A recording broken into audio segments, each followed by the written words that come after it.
Họ ngày bông cross ngày ông chưa sành bông được cát.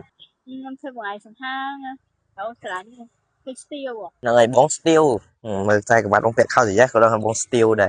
Đã thay một bông cross chẳng. ông sẵn em mình cắt mình quậy gì không khăn này tụi ngoài steel hay small phải ôn Ủa thì họ hàng ngày nào mua đang thăm bông sợi cho nó sành bông gì đó.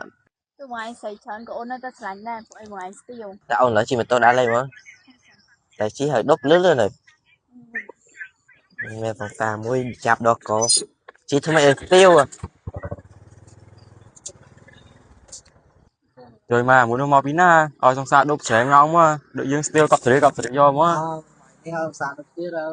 Rồi mà đi sẽ ngóng mà ở trong xã đúc à, tự dưng sao? Nó khai ra ơi mà đôi dương xoa là cặp sử vô hỏi mình đôi dương xoa như chỉ học pin mẹ cái cặp sử vô hỏi ơi chả bạch lịch sử đâu rồi thì tới với sự nghiệp rồi Mấy nào ở trong xã đúc sẽ ngóng mà cái nhà trong xã biết. sao đi vô bó xã Nhà xã đấy mà. Ơi họ ngày đa lên là có thông tin phật hô tôi vô. Cái phòng ta mới quân đa lên ngay luôn. trời tiêu Steel. Rồi mà đi sẽ ngóng mà trong xã đúc à.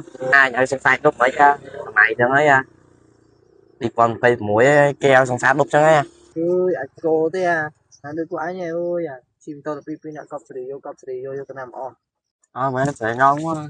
ấy sẽ mấy chứ mà anh làm steel bên đó là anh sẽ nên tặng mình xài mấy xe mấy mà cô này nó sẽ lâu nay sẽ bánh bông cô nhưng mà chồng sao nhom steel trên giường hay sợ pro vi mình đôi dương ấy vô là sinh tí á cậu lỡ 700 vậy một cái chợ như chim tôi tâm không 700 vậy một cái steel cop từ nó này bóng steel bật đây là steel chua steel put phòng là chim tôi tâm không vậy với chợ nữa đấy hiện thời steel một bóng chim tôi lên thế khí thời steel Rồi mà nhà cũng đẹp á.